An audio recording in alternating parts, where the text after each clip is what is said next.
10 kakaibang beach sa buong mundo. Yo, what's up guys? It's Clark TV here. Halos lahat sa atin ay kapag bakasyon, ang pinakaunang pupuntahan ay ang beach katulad ko. Ikaw, mahilig ka rin ba sa mga beach? Comment mo sa baba ng video na ito para malaman ko. Kaya sa video na ito, pag-uusapan natin ang 10 kakaibang beach sa buong mundo. Kaya, simulan na natin. Number 10, Pig Beach, Bahamas. Ang Pig Beach ay nickname na ibinigay sa Pig Mahorcay. Opisyal na pangalan nito na matatagpuan sa Exumas, Bahamas. Tinawag itong Pig Beach obviously dahil may mga baboy ramo ang naninirahan dito na makikita mong nagtatampisaw sa dagat. Maraming kuro-kuro sa kung bakit mayroong mga baboy sa islang ito. Sabi ng iba, mayroon daw mga mandaragat noon na nagdala sa mga baboy at babalikan sana ang mga ito para lutuin. Ngunit hindi na sila bumalik uli. Meron din namang naririnig na nakaligtas sa shipwreck o paglubog ng barko ang mga baboy at nagawang lumangoy papunta sa Pampang pagkatapos ng aksidente. At may mga nagsabi na rin baka parte lang ito ng isang business strategy para makaakit na mas maraming turista. Sa ngayon, pinapakain at inaalagaan ng mga lokal na residente at ng turista ang mga baboy sa isla. Ayon pa nga sa ilang nakapunta na rito, tinapay raw ang paborito nilang pagkain pag binibigyan nila. Para sa kanila, hindi lang ang lugar ang kakaiba kundi pati ang experience na baon nila mula rito. Kaya naman talagang inirerekomenda nila ito sa mga nagbabalak pumasyal. Number 9, Koe Kohe Beach, New Zealand. Pangunahing dahilan bakit kakaiba ang Koe Kohe Beach ay ang Moraki Boulders na matatagpuan dito. Ang boulders ay grupo ng naglalakihang spherical na mga bato o kahugis ng bola o kaya ay globo. Kapag nagkakaroon ng shoreline erosion mula sa mga cliffs ay nahuhulog ang mga ito. Marami sa mga boulders ang mga may tone-toneladang timbang at ang ilan pa nga sa mga ito ay umaabot sa 2 metrong lapad. Ang mga ito ay nagdadagdag kagandahan sa beach at nag-a-attract na mas maraming turista.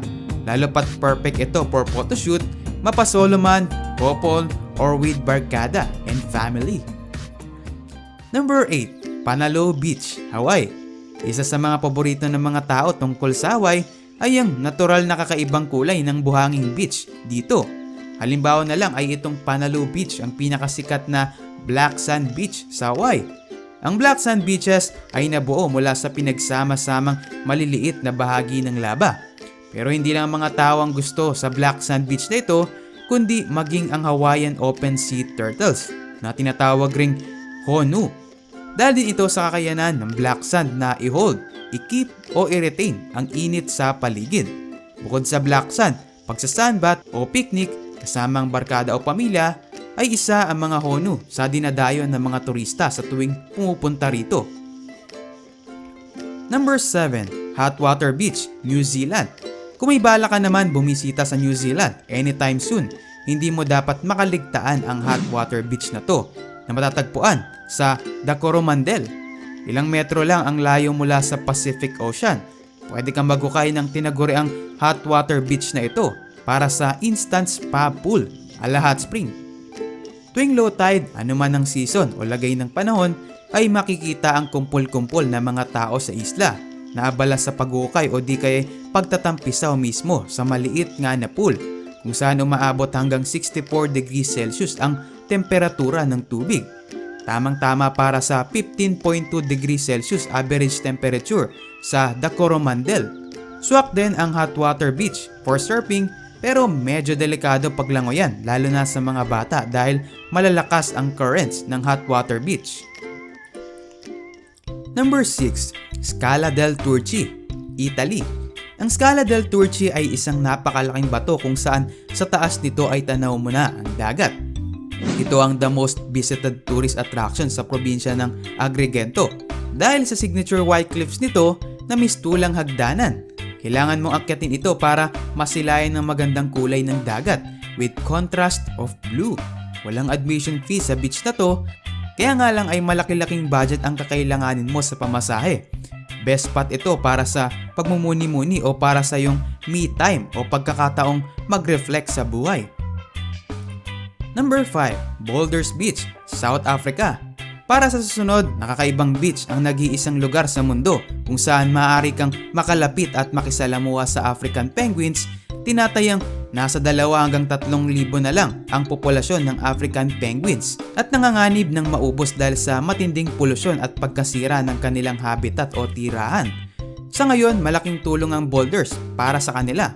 Dahil nasisiguro nito ang kalinisan sa mga beach at ang kaligtasan ng cute little penguins. Pero take note, hindi lang tungkol sa penguins ang Boulders Beach. Family friendly rin ang beach na ito at pwede mo nang isama ang pamilya mo rito para sa masayang outing, picture-picture, picnic, and chance to meet the African penguins. Number 4. Shell Beach, Australia.